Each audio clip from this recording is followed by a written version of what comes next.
Atenção, emissoras da Rede Globo, para o top de 5 segundos.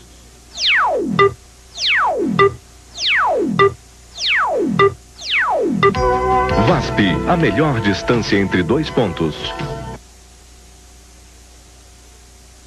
A Justiça garante o leilão da Uzi Minas. O governo desconfia que os carros estão aumentando demais e ameaça voltar a controlar os preços. Os aposentados por invalidez vão ter que sair da cama e provar à Previdência que estão doentes mesmo. A Feira de Computadores em São Paulo mostra as maravilhas da informática. Novidades que parecem ficção científica. Os Estados Unidos dão 48 horas para Saddam Hussein mostrar as armas nucleares do Iraque. Burt Reynolds, o galã americano que sempre dispensou os dublês, filma na cozinha e acaba no hospital. Estes são os destaques desta noite no Jornal da Globo. E vamos ver agora o resumo das principais notícias do dia. O presidente Fernando Collor abre a sessão da ONU pedindo a diminuição da distância entre os países ricos e pobres e depois conversa particularmente com George Bush. O INAMPS descobre um desvio de 2,5 bilhões de cruzeiros na Secretaria de Saúde de Pernambuco no período de 1988 a 90. Já está preso o soldado da Polícia Militar que baleou uma menina de 1 ano e 9 meses durante uma briga de trânsito em São Paulo. Fazendeiro que matou um economista em Alagoas se entrega à polícia e o depoimento dele não confere com as investigações policiais. A partir de agora, quem quiser ser motorista profissional vai ter que passar por um teste de esforço físico.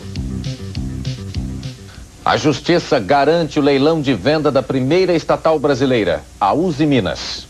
Depois de analisar durante mais de 7 horas o mandado de segurança impetrado pelos advogados do BNDES, o juiz Girair Meguerian, do Tribunal Regional Federal, decidiu cassar a liminar que suspendia o leilão da Uzi Minas. O juiz, no entanto, impôs uma série de condições. Ele restringiu a apenas 3 o número de moedas que poderão ser utilizadas nas negociações. Isso praticamente vai inviabilizar a compra de ações da Uzi Minas por empresas estrangeiras. Acreditava-se que 2/3 dessas negociações seriam feitas através de títulos da dívida externa e debêntures a vencer da Siderbras. Agora, só poderão ser utilizadas as seguintes moedas na compra das ações: cruzeiros, títulos da dívida agrária e créditos vencidos das empresas estatais a serem privatizadas. 9 bolsas de valores de todo o país vão estar interligadas com a Bolsa do Rio num sistema especial para o leilão da Uzi Minas. Em Belo Horizonte, a bolsa já está pronta para operar o leilão que começa nesta terça-feira. Hoje na bolsa foram acertados os últimos detalhes para o leilão que começa amanhã à tarde. Foram instalados um telão e 4 terminais de computador. O Sistema Eletrônico Nacional de Negociações estará interligando as 9 bolsas de valores do país. Os dados dos lances, um a um, serão passados para este telão. 153 empresas, entre elas 23 mineiras e 12 estrangeiras, disputam cerca de 840 bilhões de ações ordinárias da Uzi Minas. Os funcionários têm direito a 10% dessas ações, com direito a voto nas assembleias da empresa. E uma nova ação contra a privatização da Uzi Minas. O deputado federal Vivaldo Barbosa, do PDT, entrou com um pedido de liminar na Justiça Federal do Rio para suspender o leilão. O juiz da 28ª Vara Federal julga o pedido até amanhã, às 2 horas da tarde. Não houve acordo entre a direção e os funcionários da Caixa Econômica Federal na segunda audiência de conciliação no Tribunal Superior do Trabalho em Brasília. A greve entra na 3ª semana e nos próximos dias o TST deve marcar o julgamento do dissídio para os funcionários da Caixa e do Banco do Brasil. O abastecimento de gás de cozinha em São Paulo e no Nordeste deve ser normalizado até quinta-feira. A presidência da Petrobras informou que quase todas as unidades voltaram a operar normalmente. O único problema é no terminal Madre de Deus, na Bahia. Hoje de manhã não houve troca de turno e uma equipe de 60 operários desde ontem está trabalhando. O impasse foi provocado depois que a direção do terminal anunciou a demissão de 6 empregados. O Sindicato dos Trabalhadores não aceitou e decidiu manter a greve. A disposição agora é só entrar para trabalhar se a empresa desistir das punições. A direção da Petrobras diz que as demissões foram feitas por desrespeito às decisões do TST. Em princípio, as demissões são negociáveis, sim. A volta ao trabalho dos petroleiros começou na sexta-feira, depois que o Tribunal Superior do Trabalho julgou o dissídio da categoria. O presidente da Petrobras, Ernesto Weber, disse que o reajuste dos petroleiros chega a 364%. O TST definiu 100% de reajuste sobre o salário de agosto. Isso equivale a um aumento de 364% sobre o salário de setembro do ano passado, e que é um índice superior ao IPC, ao FIPE e um pouco abaixo só do DIEESE. Os preços das passagens de ônibus interestaduais e internacionais estão liberados a partir de hoje. Os empresários pretendem reajustar os preços em 50%.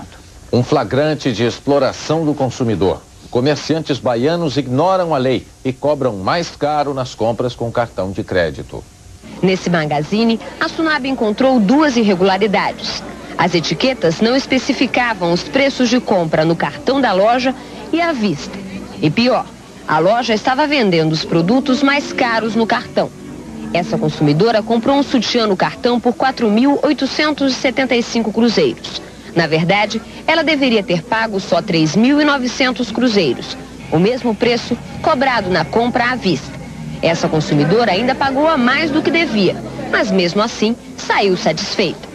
Todo dia eu tô por aqui, tô comprando o cartão, fiscalizo todo dia. Se acontecer de novo, como já falei, código neles. Essa outra loja também foi autuada pelo mesmo motivo. O valor mínimo da multa para essa infração é de 1.078.000 cruzeiros. A cada reincidência, o valor da multa dobra. Durante toda a semana, a Sunab vai fiscalizar o comércio, dando prioridade às grandes lojas. Pela história da Sunab, se sabe que a cada fiscalização como essa, diminui o uso de cartões de crédito. 10 dias depois de ter reajustado seus preços em 22,5%, a Fiat aumentou novamente. Aumentou novamente nesta segunda-feira os preços dos carros. O reajuste foi de 5,6%. O governo está preocupado com os aumentos nos preços dos automóveis após a liberação. A Secretaria Nacional de Economia pediu nesta segunda-feira que o Departamento de Abastecimento e Preços faça um levantamento completo da evolução dos preços dos carros novos desde o dia 9 de setembro. O governo quer ter certeza de que os acordos firmados com as montadoras estão sendo cumpridos. No caso de quebra do acordo, não está descartada a volta do controle de preços. Um show de tecnologia em São Paulo. A Feira da Informática mostra as novidades que abrem as portas para um mundo novo. O futuro desta feira está nas menores coisas. Daqui para frente, o caminho vai ser cada vez mais curto. Pouco espaço e muita informação. Este computador, pouco maior que um palmo, é capaz de guardar na memória 20 livros de 600 páginas cada um. Este micro de última geração só começa a ser vendido no Brasil no fim do ano. Esse mundo, onde a memória é a alma do negócio, deve render 850 milhões de dólares até o final da feira.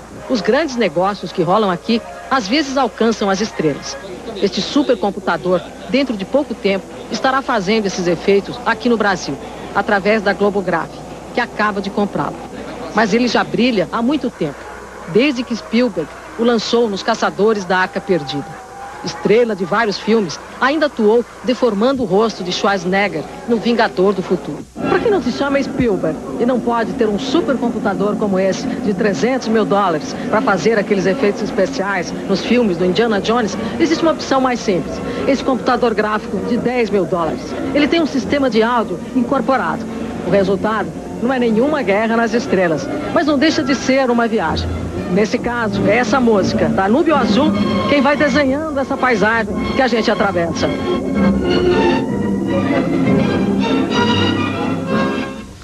Veja a seguir, o aposentado por invalidez terá que fazer romaria à Previdência para confirmar o benefício. Uma pesquisa revela que o salário do trabalhador de São Paulo ficou mais baixo. E daqui a pouco, os Estados Unidos dão 48 horas para Saddam Hussein mostrar as armas nucleares do Iraque.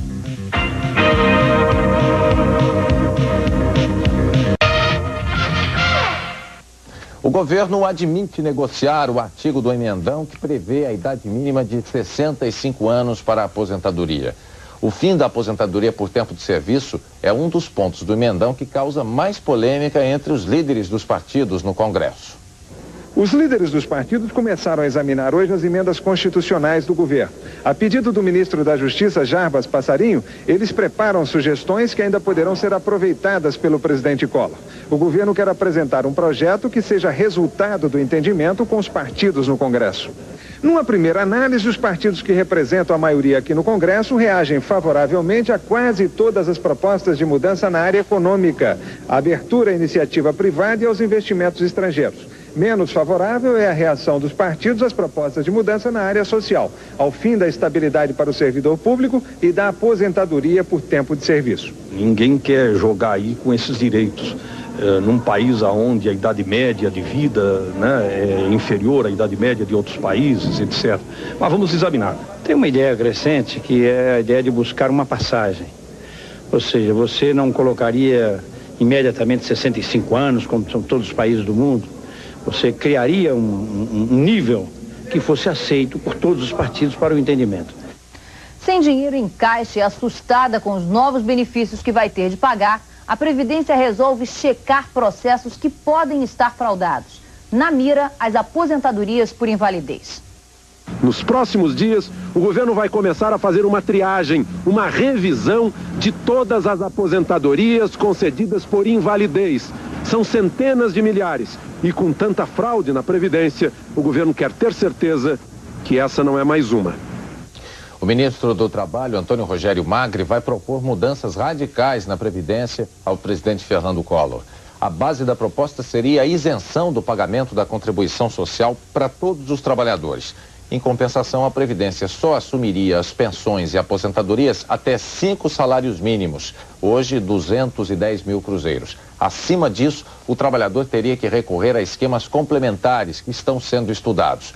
O ministro do Trabalho disse que se não forem tomadas medidas urgentes, a Previdência não vai ter como pagar aposentados e pensionistas já no fim do ano. O nível de emprego da indústria paulista volta a apresentar crescimento na segunda semana de setembro. O aumento foi de 0,18%. Isso equivale à reabertura de 3.225 empregos. A Fiesp informou que nas 2 primeiras semanas do mês foram criados 5.895 empregos. Uma pesquisa confirma: o trabalhador da Grande São Paulo ficou mais pobre nos últimos 6 anos. O Diese fez um levantamento tomando por base um salário de 65.700 cruzeiros. Em 85, só 25% dos trabalhadores recebiam menos que este valor. Em julho deste ano, o mesmo salário de 65.700 cruzeiros era pago a 42% dos trabalhadores. Ou seja, aumentou em 65% o número de pessoas que recebem menos de 2 salários mínimos. A nova lei dos salários prevê a livre negociação, mas certas negociações salariais já estão criando polêmica. Na imagem do dia, a revolta de uma cidade inteira contra os seus vereadores, que negociaram um aumento para os próprios salários. Esperantina, Piauí, Brasil. Em praça pública, cidadãos reclamam de seus representantes. Nesses tempos bicudos, os vereadores bicaram os pequenos cofres da cidade. Acharam que mereciam um aumento de 250% no salário. A população não concordou e abriu o bico. Agora vamos congelar a imagem deste senhor de cabeça quente. Assim parado, fica mais fácil identificá-lo. É o nobre vereador Jânio de Aguiar, que discorda do povo e acha muito justo seu salário de 880 mil cruzeiros. E ele tem argumentos muito fortes. Só que para as próximas eleições, a imagem dele ficou bastante arranhada. E nem adianta ir se queixar ao bispo.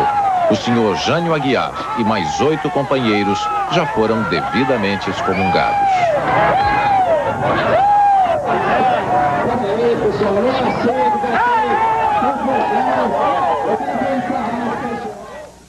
Em Minas Gerais, um outro vereador teve mais sorte. Engordou a conta bancária sem raspar os cofres públicos e sem ter que brigar na rua também.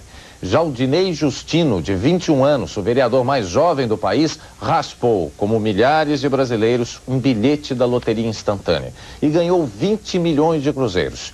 Para representar os mineiros de Formoso na Câmara Municipal, ele ganha 77 mil cruzeiros. menos de 10% do salário de um vereador de Esperantina, no Piauí. Veja a seguir, os Estados Unidos dão 48 horas para Saddam Hussein aceitar a inspeção da ONU. O galã americano que sempre dispensou dublês nas cenas de perigo vai parar no hospital. E ainda nesta edição, o poeta Mário Quintana festeja a primavera.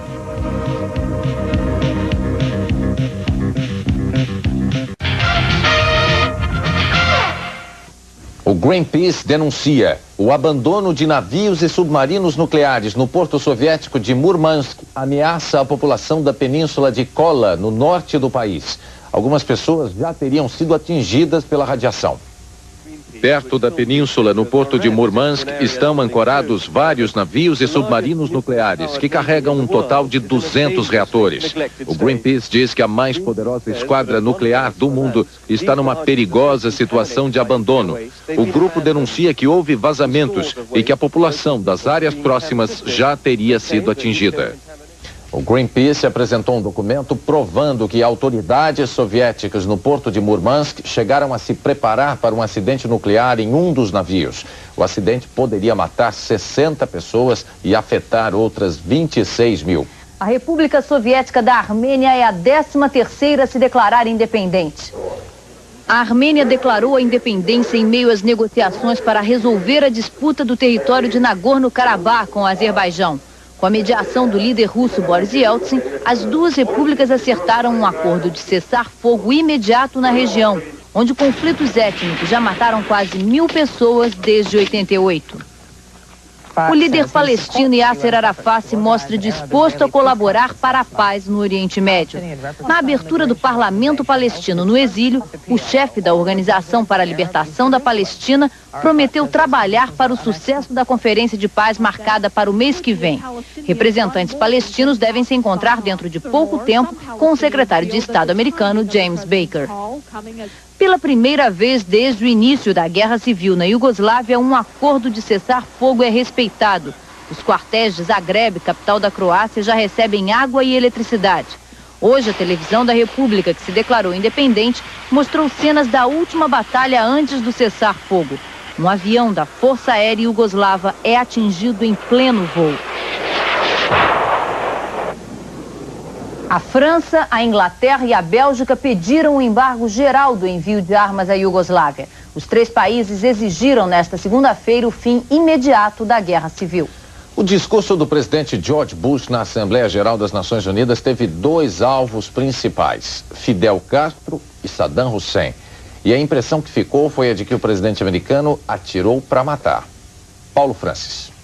Falando à ONU, Bush decretou a deposição de Saddam Hussein, porque disse que enquanto Saddam estiver no poder, todas as sanções da ONU serão mantidas contra o Iraque, o que levará aquele país à idade da pedra. A opção, portanto, é de algum outro general bigodudo que deponha Saddam e se habilite a governar. No mais, Bush disse que a riqueza do mundo está na iniciativa privada e no mercado livre, que o comunismo se dissolveu porque crescia 2 vezes menos do que o capitalismo livre e democrático. É o óbvio ululante, mas é uma lição que precisa ser martelada, porque os alunos mais atrasados da classe mundial têm muita dificuldade em entendê-la. E o governo americano pediu ao Conselho de Segurança da ONU que dê um ultimátum de 48 horas para o Iraque liberar o acesso dos inspetores internacionais às centrais de produção de armas nucleares. A informação foi divulgada esta noite pelo porta-voz da Casa Branca, Marlin Fitzwater. O presidente Fernando Collor diz na Assembleia Geral da ONU que é preciso encurtar a distância entre países ricos e pobres e afirma que a miséria é a grande ameaça à paz mundial. Disse o presidente: ninguém pode julgar-se em segurança e em paz num planeta em que os pobres e marginalizados aumentam dramaticamente em número e extensão.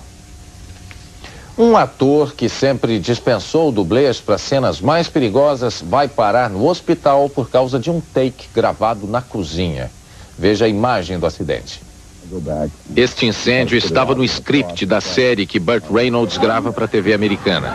No melhor estilo pastelão, O ator tenta apagar o fogo com um pano de prato, que obviamente também fica em chamas. Depois ele tenta usar as mãos. Até aí, tudo dentro do previsto. Mas quando a ajuda vem do extintor, carregado de talco infantil com amido de milho, o susto. O fogo explodiu no rosto de Burt Reynolds e ele foi parar no hospital com queimaduras no rosto e na garganta. Agora, um mês depois do acidente, o ator se preocupa em alertar pais de crianças pequenas sobre o perigo de juntar o aparentemente inofensivo talco contendo amido de milho e um simples isqueiro. Veja a seguir, a jogadora de vôlei Isabel disputa aos 31 anos a competição mais dura de sua vida. E um iceberg do tamanho de um país ameaça a navegação no Atlântico Sul.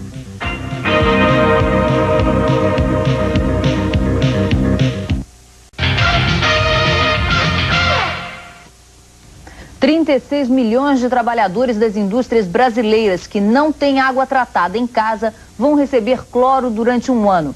O acordo entre a Confederação Nacional da Indústria e o Ministério da Saúde é para ajudar no combate à cólera. De acordo com o Ministério da Saúde, já são 142 casos no país, a maioria no Alto Solimões. 2 estados do Nordeste investem na construção e na recuperação das estradas. O Ceará vai construir 190 quilômetros de rodovias novas. Mais de 200 quilômetros já estão sendo recuperados. No Maranhão, o programa de rodovias foi lançado pelo governador Edson Lobão. Mais de 2.000 quilômetros de estradas vão ser construídos. As obras começam semana que vem. Uma estrada federal que liga a cidade de Grajaú à Barra da Coroa também vai ser feita com dinheiro do estado.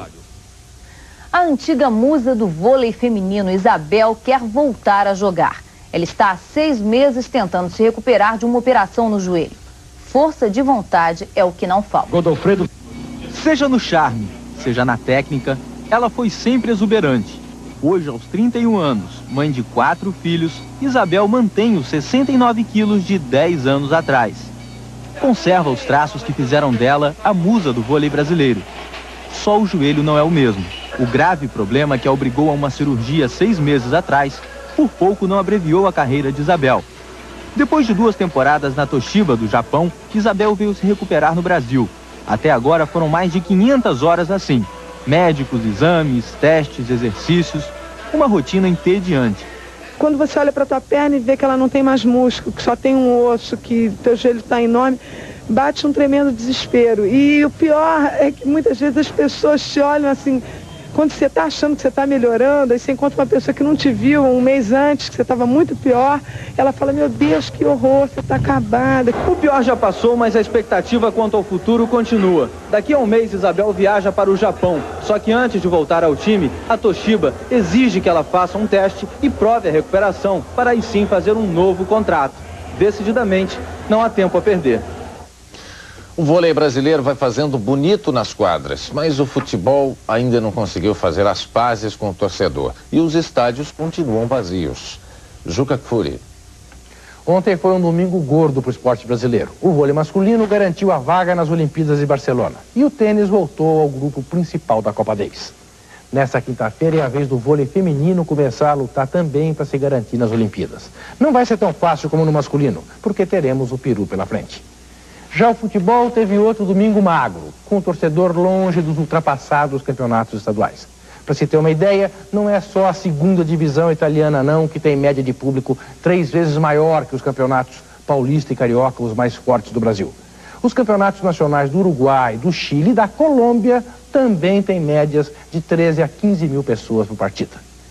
Pior do que isso, na Venezuela, que gosta mais de beisebol e de rugby, a Copa de Futebol dá 7 mil torcedores em média, o dobro do eixo Rio-São Paulo, o que dispensa comentários.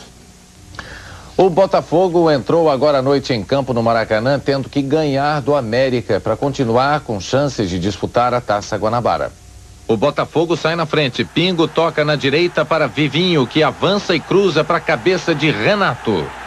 Botafogo 1, América 0. 3 minutos depois, quem começa a jogada é Renato, que toca na área para Pingo. Ele tira o zagueiro da jogada e deixa Carlos Alberto Dias marcar. Botafogo 2, América 0, placar final. Um gigantesco iceberg do tamanho da ilha de Puerto Rico ameaça a navegação no Atlântico Sul. O bloco de gelo se desprendeu da Antártida e se encontra perto das Ilhas Malvinas. A advertência é da Agência Nacional de Oceanografia e Atmosfera de Washington. A agência adverte que o perigo será ainda maior quando icebergs partirem em blocos menores, do tamanho de uma casa, e que não são detectados pelos radares dos navios. Não são apenas as flores que anunciam a chegada da primavera. As palavras do poeta também. Este ano, o gaúcho Mário Quintana deu um presente para a nova estação. Ele definiu assim a primavera. A primavera é uma meninazinha pulando na corda, os cabelos ao vento, pulando e cantando, debaixo da chuva. O Jornal da Globo termina aqui. Uma boa noite. Uma boa noite, até amanhã.